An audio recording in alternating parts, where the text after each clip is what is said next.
played a lot of sports.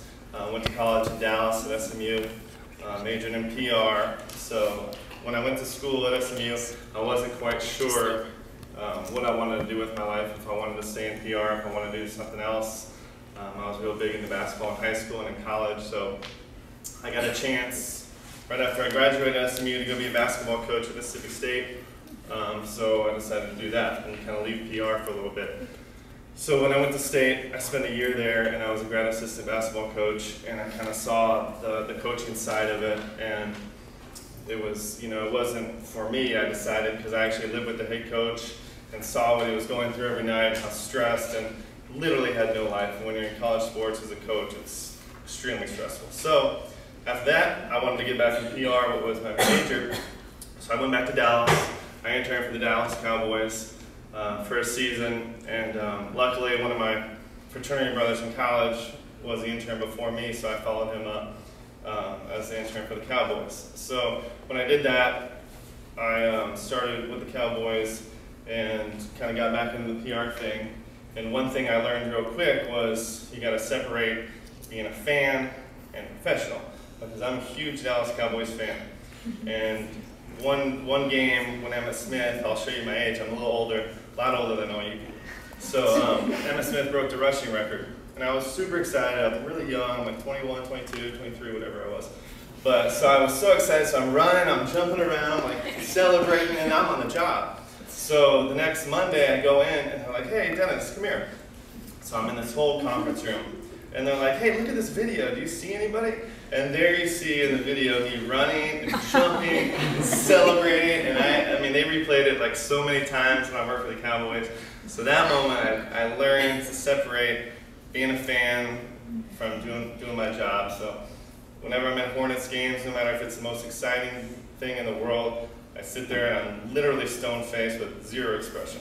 So I learned that real quick. So after I worked for the Cowboys, I wasn't able to land a full-time job with them, so I moved to San Antonio, where I'm from, and worked for a sports agency as a basketball ops assistant and did a little PR too. So it really wasn't what I wanted, but I stayed in sports. I didn't make any money. I worked for the Cowboys for free, so I made no money with the Cowboys. So I lived at home in San Antonio, so I really struggled what I wanted to do. I wasn't sure, so I literally sent, I'm using literally a lot, but I sent about 700 resumes. So every sports team, sports group you could ever think of. Because I knew I wanted to work in PR and I wanted to work in sports. And I didn't care where I was. I didn't care if I moved to Washington, New York, wherever. So luckily, the Hornets had an internship available and I got a job with the Hornets. So I had never been to New Orleans before. So I went down to New Orleans, interviewed, got the job, and coming from home and coming from Texas, I was very, I was a mama's boy.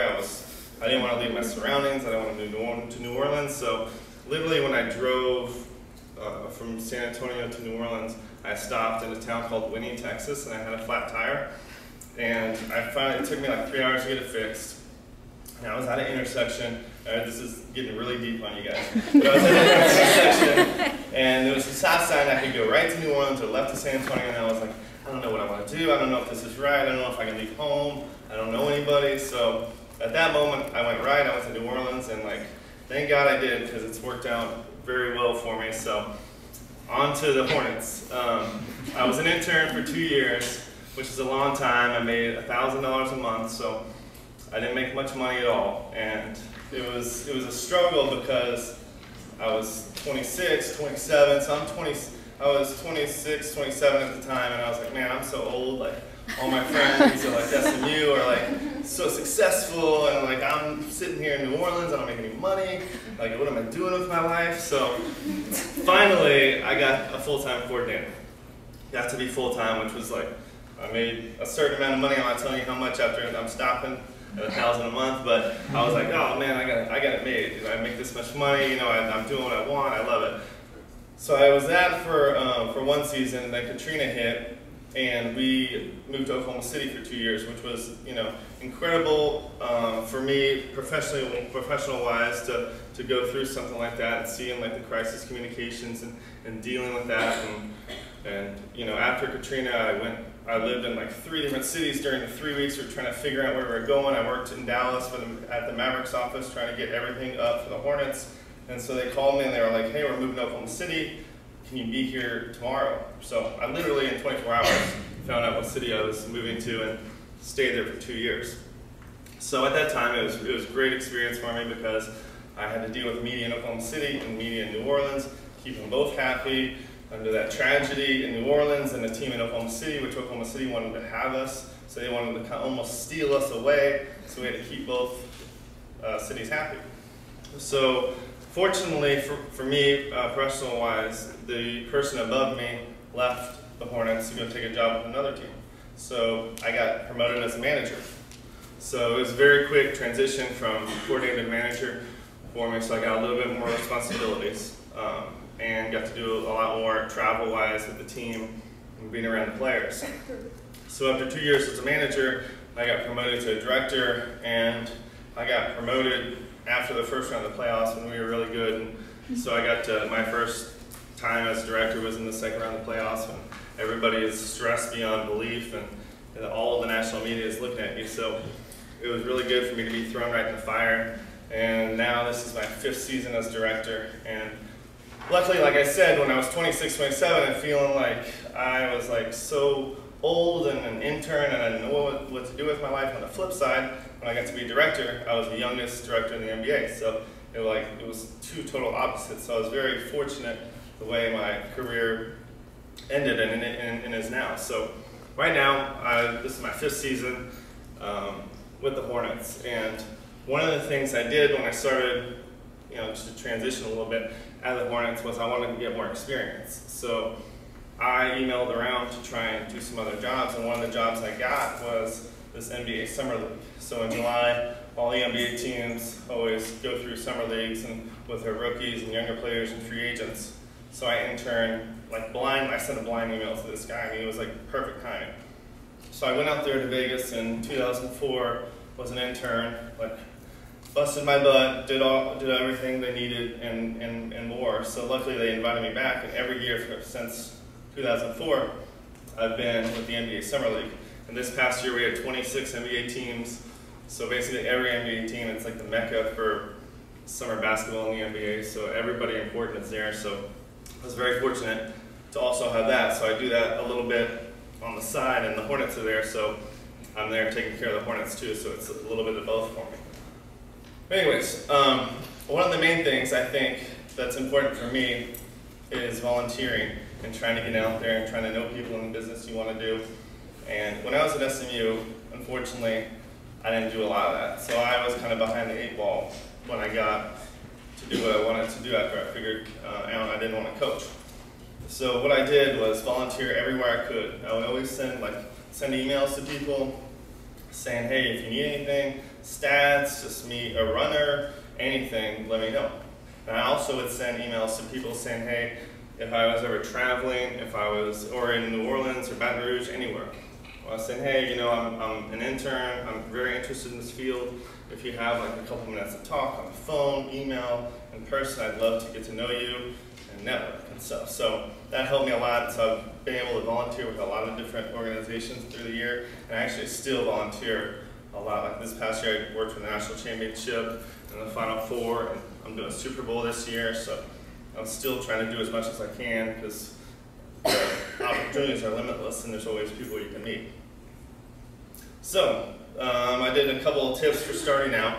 Basically, trying to identify the field you want. And like I said, be active. Whether back in my day, we didn't have social media, I don't think we even had cell phones when I was in college. So, but it's embarrassing. But for you guys, it's amazing for the opportunities everybody has here. And these days, you can follow people on Twitter, Instagram, LinkedIn, find people on Google. There's just so many opportunities, and even for us at the Hornets, I have 2 full-time interns. I manage a stat crew of 20. We've had people job shadow. We've had people at LSU come job shadow. So if you're ever wondering, if you're ever interested in anything, sending an email is so painless, it has no harm, and a lot of times it works out to your benefit because a lot of people email me, and if I can't help them, I probably know somebody that can. Or if I can't help them then, maybe I can help them in 6 months or a year and a half. So I think it's always a great idea to be active and try and do as much as you can. Some tips for working in PR that I did, I'll try and be quick because this is not the most exciting stuff. But some of the things I always follow is I never assume anyone I deal with knows what's going on. I always try and over-communicate, always explain the whole situation, whether it be a player doing an interview and I think he knows what he's talking about, but I still explain the whole thing. I always give them talking points so they know they're always prepared. And then another thing is always to be a really good writer. In PR, you might not think writing is that important, but especially coming up through the business, it's a huge part of it. And I didn't think I was the best writer. I can always improve. I'm still not the best writer I can be. So I always still try and write features, press releases, anything I can to improve my writing. Because I think that's a huge, huge part of succeeding in PR is to be a good writer. And then another thing is always stay on top of current events. One good thing and bad thing for me is I am always in touch with my cell phone. Like it never leaves my hand, which is kind of sad. When I work out, it's next to me. When I'm sleeping, it's next to me. And like it's hard for me to go 30 minutes an hour right now not looking at my cell phone. So I'm always on top of all the current events, especially in my field, and especially in sports. So nothing will come as a surprise to me. I'm able to set alerts on my phone for our players, when they tweet, anything that happens. So I always try and stay on top as much as possible so nothing comes as a surprise.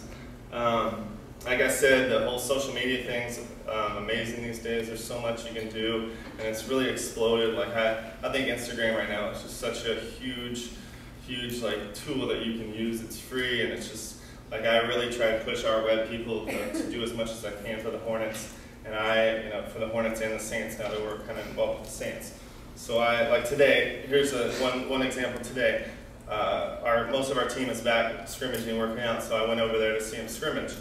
And Anthony Davis, our rookie, is in town working out.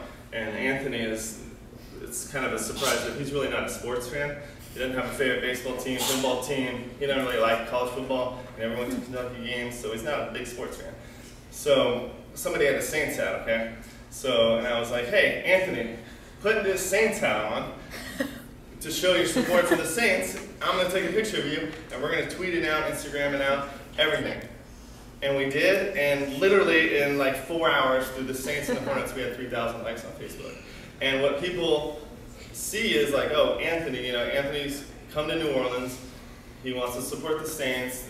It's one in hand. So it's a great tool, and it's free. Like that's free advertising right there. And fans in New Orleans and the Gulf South are so deeply rooted to their sports teams, and the city, the environment. So like if he had an LSU hat on, I mean people would go crazy here, even though that would never happen because he went to Kentucky. But the Saints, I mean, it's a great tool, and like I said, since we have the same owner now, and it helps both organizations to show the support, because I'm sure you're going to see Drew Brees in the Hornets gear at some point soon. So that's another thing. So some other tips for working in PR. It's all about building relationships. Like I said, I have great relationships with the sports people here at LSU, at the Saints, Tulane, everywhere I try. I mean, when I go, like we have an NBA conference next week in Chicago, I'm going to see the White Sox and the Cubs people. Because for me, it's all about building relationships and networking. Because for one, it's great professionally, and for two, I'm always willing to help anybody that asks, especially in the sports field, and vice versa. And it's great. You never know when you might cross paths with people in your future. Like I said, it's always good to keep in touch with people you've dealt with, because I dealt with an agent one time when I was at that sports agency who was really mean to me, who treated me like dirt and everything, and it was so funny because 4 years ago he had a player in the NBA and he needed something from me. And no way in a million years did he think a decade ago that I would ever be in the position I was. So you never know when you're going to bump into people, and if somebody ever gets let go, fired, if you ever have a run-in with somebody, I always try and be even keel and on good terms with people, because honestly, as mad as you might be at somebody, you never know when that person's going to re-enter your life. It's really random, and it's a really small world. And then build trust with everyone. That kind of goes along with it. I always try to do with the media. I always try and be upfront and honest with the media. I always try to build great relationships with them. I always try and help them out as much as possible. I never try and show favorites with dealing with the media. Sometimes you have to. Sometimes ESPN is going to be more important than your local CBS. But at the same time, you always want to take care of people and do little things to make them happy. And then, like I've always said, network. It's super important. I think it's the key to succeeding, and there's so many tools in today's world to be able to do that. Another thing is never ever see you sweat. So a lot of times people come up to me, and I'm really laid back, like wearing a tie for me, I really don't like wearing ties. I have to every game. So when I'm not at a game, I just don't like wearing ties. But like I said, we work with the Saints, so I got to step it up a little bit with my dress code. But so I'm always very laid back. We have a very young department. My department's very young. We're very laid back. We have a lot of fun. We work hard and we play hard. And so we have 82 games in the NBA, which is a ton of games. Almost like 4 times a week we have games. Tons of travel. And so if anything goes wrong, you really can't get too stressed out because you have a game a day later, 2 days later. And if you get too stressed out and get too like beat down on yourself, you're never going to succeed on the next game and the next game and the next game. So, and plus, if I ever look like that, it's a bad look for staff, media, players, and people are going to look at me different. So I always have to be even keel, always going to be on top of my game, no matter if I'm messing up or whatever. I always got to look like I'm on top of my game and look like I know what I'm talking about, like I'm trying to do right now. I'm trying to look like I know what I'm talking about. I might not, but I'm trying. So I always try and keep my composure. Like I said, you know, I always look back to where I came from and what almost happened to where I am now. I love my job. I really do love my job. I wake up. I'm very fortunate. Like today, I got to go see NBA players scrimmage. Like that was my day. Like, that's an amazing day for most people. So, but at the same time, I promise you, it's a hard job. I traveled almost every game during the season, which is a ton of travel. I love it. I'm still young. Like I don't have a wife. I don't have a serious relationship. So sometimes it takes away from that. But I really like my job. And it's not a lot of sports. It's not a lot of pay. Sports is a ton of work, long hours. On game nights, I work till 11, 11:30 at night, and I can be back in the office at 7:30 in the morning. But at the same time, I'm fortunate to be in a field that I love. Sports is hard, very hard to get into, I won't lie to you. It's when I have my internship postings, I just hired 2 full-time interns, and we had about 1,000 applicants. So it's really hard, but at the same time, I pick my applicants from people that I know, from people that I trust, and who have networks. So, and sometimes the people that I don't pick, I recommend to my friends. Like I said, going back to networking, that's what it's all about. That's how I pick my people. If somebody emails me and I trust them, I'm gonna probably choose that person because I know I trust the person that recommended me. But also, there's always opportunities to get into the sports world. Like, you know, I'm really good friends, like I said, with the LSU people. If you want to be in sports, I'd email them, see if there's any opportunities there. I actually have a couple of LSU people on my stat crew during game nights, so if you guys are ever interested in being on the Hornets stat crew, you're welcome to talk to me. And there's probably opportunities with the Saints too, now that I work right next to all the Saints PR people, so there's opportunities there. But if you ever have any questions, you can always email me. I have a bunch of cards, so I'll have them up here. If there's any ever questions, just let me know. And then, like I said, I don't know how long I'm going to be doing this. I love what I'm doing. This is my 10th season with the Hornets, so that is like an eternity in sports to work 10 years with one team. But you know, I've turned a couple jobs down from other teams, and fortunately for me, it was in my favor because I got to move up here instead of being stuck somewhere else. But I like to try and live life to the fullest and do a lot of cool things, and you know, just enjoy my time, enjoy my job, and I get to work with NBA players every day, and I love the guys that we have on our team. I try and separate professional from fun, so I'm not out hanging out, drinking with players on the road, at home, doing that stuff. I try and separate my job from them. There's a couple players through the years that I'm really close with that have become a couple of my best friends. But that's part of the job, and that happens when you spend 6, 7 years with a player. So that's pretty much about it. I'd love to hear as many questions as anybody has. Doesn't matter what kind of question about sports. I'd love to try and answer it to my fullest. Go ahead.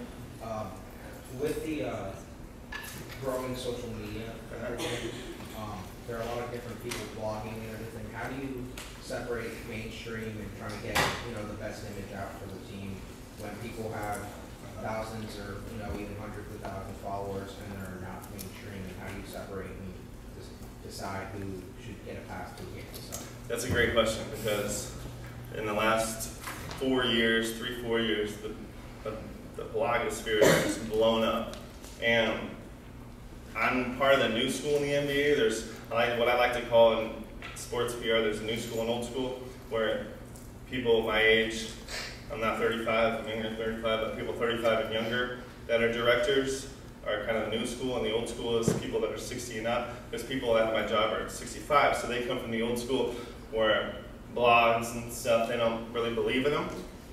And at first I was kind of in that train of thought, but really anytime you can get your team name out there, it's mostly positive. And especially for the blogs, when you can connect with them one-on-one, if you can go out to lunch with them, see where they're coming from, see what they want to cover, and invite them to some games.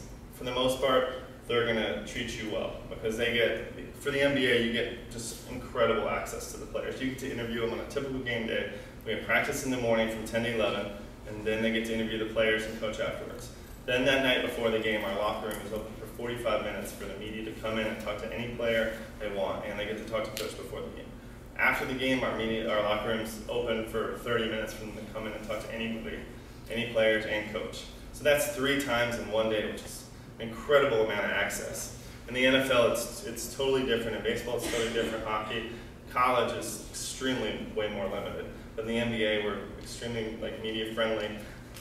So with blogs, we have a blog, Hornets 24/7 Hornets Report, which is our main Hornets blog. And I was very reluctant 3 years ago to credential them. I would only credential them to a couple games, and now I do season credentials for them, because really we use them to our benefit to get our name out there, and they cover community events, they cover players. So for that, I take it case by case with each blog, but for the most part, I think most blogs are positive, because basically it comes from a fan of the team wanting to cover it. So, go ahead. When Vincent took over, there was all that talk of him wanting to completely rebrand the Hornets, and from changing the name down to the logo, colors, mascot, everything. Can you talk a little bit about that, and your involvement in it, or any updates? Sure. Sure. For those of you that don't know, we were owned by the NBA before. Tom Bedson, who owns the Saints, and WVUE, which is the Fox station in New Orleans, and he owns a lot of other stuff, but those are the main things. He bought the Hornets at the end of last season, so that was a huge transition for us. We really didn't know what was going on ownership-wise. There was a bunch of people trying to bid on us, so it kind of came out of not nowhere, but it was a shock for everybody. So what he did is he wanted to take over the Hornets, and kind of like anybody does, if you buy something or if you own something, you kind of want to make it yours. So he wanted to make it more New Orleans than I think the Hornets are, and so he's talked about changing the name to something that fits more New Orleans, more Gulf South, more Louisiana. So I think that's in the cards. Where it stands, I don't know. This is a very PR answer, so. But we'll see. So, he wants to make it more New Orleans, which is great, which we're happy with, so. That's that. Go ahead. Do you think it'll happen? Do I think it will happen? You'll have to ask Mr. Benson, but he listened to a couple press conferences. Yes, he wants it to happen. So, but with a name change, it takes 12 to 18 months, so it's not overnight. So this season, we're the Hornets. Go ahead. I'm sorry. Did somebody want to go? Oh, sure. Do you feel is one of your, duties, or is it another position, to work with the individual members of the team? Let's say something, not so nice happens, are you the one that is in charge of that, or is that someone else? Yes. Basically, my main job duties as Director of Basketball Communications are I travel to every road game. I go to every practice. I deal with everything that happens on the basketball court. So any interview-wise, people that want to talk to our players, they go through me. Coach, go through me. With coaches doing stats for the next game, we provide them, my department provides them. So what you're talking about is, yes, I do deal with mostly things like that. I'll give you an example. When Eric Gordon this summer, he was a restricted free agent, which restricted free agent in the NBA is almost like we hold all the cards. So he came out, the Phoenix Suns offered him a huge deal, a max deal, which is, I don't know, 5 years, 60-something million, 4 years, 56, whatever it was. So anyways, it's a lot of money. It's crazy when it is crazy that when I'm around like somebody that makes 20 million a year, it's amazing when I think of what I could do with 20 million. So he came out and he said his heart was in Phoenix, he'd rather be in Phoenix. Well, everybody with the team knew he wasn't going anywhere because we hold the cards and we're going to sign him because he's one of the best shooting guards in the NBA and we have plenty of money to spend. So that was a little bit of a crisis because, like I said, people in New Orleans are very fond of their city, they're very proud, so if somebody doesn't want to be there, then whatever with you. Go and we'll get somebody else. But that, in basketball terms, in basketball sense, in business sense, that's not the best move. The best move is to resign him. So Eric is an extremely shy person. He's very secluded. He's a very big individual. Really nice guy. He's only 23, 24. So what we try to portray is when you're 23, there's a lot of things going on in life. When somebody offers you $50 million, you're gonna want to go. Okay? Phoenix is a great city. I'm not taking it away, but when he went to Phoenix to visit, they had hundreds of people welcoming at the airport, showing him love, billboards for him. We didn't do anything because we hold the cards, so his feelings were a little hurt. So with a 23-year-old, you just have to show them how much you care for them, that you want them.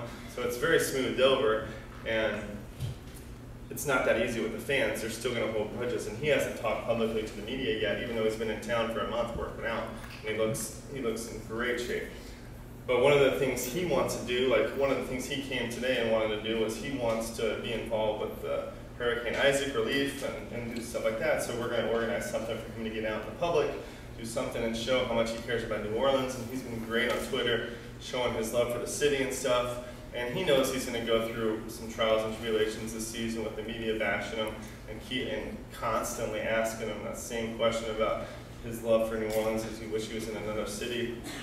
But a lot of that stuff is politics. A lot of that stuff had to do with his agent. That's just how sports works. So that's kind of an example. But for the most part, we've been extremely fortunate with all our players. All our players have been great throughout the years. We don't have to deal with stuff like that too much, but it happens in sports. So yeah, we would deal with it. Go ahead. What did you not like about the sports agency? Well, I love fast-paced work. I love just being on the grind and not sitting behind a desk from 8:30 to 5:30. In the sports agency, it was a lot of sitting behind a desk, and I was a low man on the totem pole. So I got to do the least exciting stuff. So it was kind of a grind for me, and I didn't really, it was a small sports agency, so they represented not the best of athletes. So it was an opportunity for me to continue working in sports and at the same time try and find something else. So one thing that I tell a lot of the interns that we've had in the past is, even if you don't want to be an intern for another year after you're an intern with us, if you want to stay in sports, you got to somehow stay in the industry. So I stayed in the industry somehow, some way, even if I didn't like the job, because the worst thing I could have done is gone and done some other job, because it's really hard to get back in the sports industry if you leave it. So that's what I try to do. Go ahead. What is the largest crisis you've dealt with while working for a woman? Definitely the Katrina crisis. So I don't think anything can ever top that. Dealing with a major hurricane where you have to deal with two two medias in both cities and trying to. So we try and do as much as we can. We always communicate with them on our, every event that we have. We're calling them, making sure they're there. And a lot of times, it's taxing to drive from Baton Rouge to New Orleans. For media-wise, to cover the game, we have a beat writer from the Baton Rouge Advocate that covers every game. But the TVs have always been a challenge. And of course, the TVs are going to want to come to, the bigger games, the Thunders, the Heat, Lakers, and all that stuff. But we try and get them involved with our community events and stuff, and it's really going to be to our advantage that we're now owned by Mr. Benson, and now at Saints events, we can see them and invite them, because I work at the Saints facility now, so we're all going to be working in one area. So every day I get to see the media, and a lot of times the Baton Rouge media will come in once a week, so it's all about building relationships, like I said, and getting them to start covering it more. But some of them do, like WAFB does a really good job of covering us, but Baton Rouge is a huge market for us to continue to tap into. We only have time for one more question, so. That'd be a good one. Yeah.